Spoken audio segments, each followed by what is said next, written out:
Okay, so we move on then to Stave 3, and here we start off with Scrooge simply waking in his room, and he's actually kind of ready for the ghost. He knows he's going to be a little freaked out, and he's trying to get a lid of himself. And here we actually find, a wonderful description that he is ready to believe in anything, and nothing between a baby and a rhinoceros coming next would have astonished him very much. So this kind of shows, obviously, that in his perception of the world, he's a lot more ready to kind of accept the unbelievable, whereas previously everything was bar humbug and he wouldn't believe it. And even when talking to Marley's ghost, he didn't believe it. But now he's in a situation where he's expecting it to come.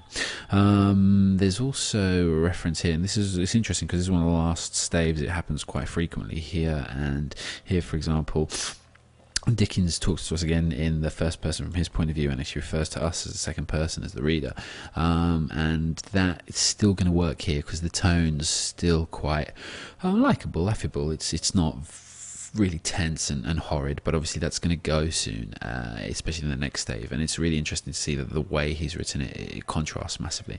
So Scrooge gets up and he walks around, and he is obviously still physically being affected here. If you want to take this quotation, he was taken with a violent fear of trembling when the bell struck, and because he's actually scared, and now nothing happened and he's still scared, because obviously that's the kind of tense state that he's actually in right now.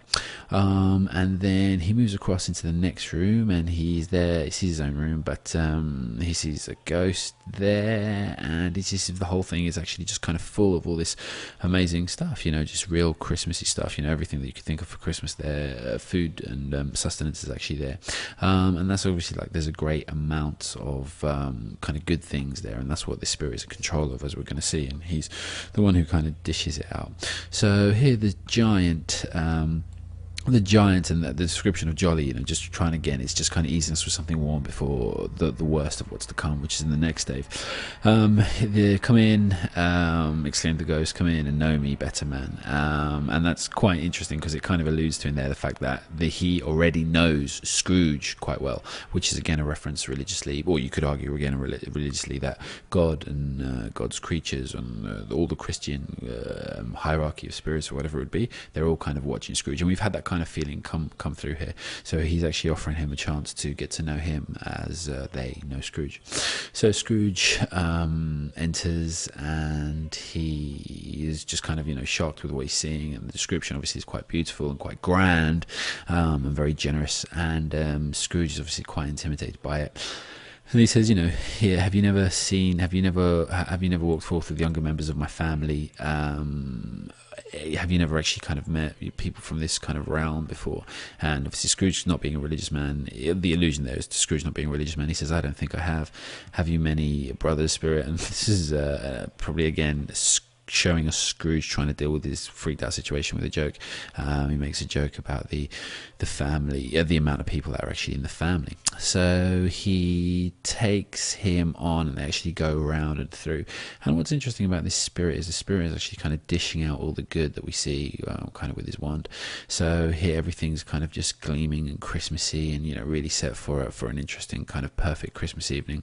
And all the descriptions here is just just wonderful. You can take anything from there and just kind of take the stereotype idea of how Christmas should be and how wonderful it would be and how full of life and joy it is. And obviously he's going around the spirit the whole time, and he's actually just kind of dispensing this, he's kind of sprinkling all that kind of stuff on it. And as that goes around, Scrooge finally asks him, when he's actually dropping all the kind of dust, or I want to say pixie dust, but obviously spirit dust would be more apt. Scrooge actually asks him, is that a peculiar flavour in what you sprinkle from your torch? And he says, yes, it's my own. And obviously the my own there is obviously it's something kind of more special and godly than anything to be found here on earth, because he's a spirit. And he says, would it apply to any kind of dinner on this day? And he says, to any kindly given and to a poor one most. So he said that this is a time of year, obviously it's reinforcing to the audience and to us that this is a time of year when the poor need the most help and the poor need the most support. And that's what he in a spiritual realm does, and what he's encouraging, or what he's giving Scrooge a message and a lesson to actually do himself.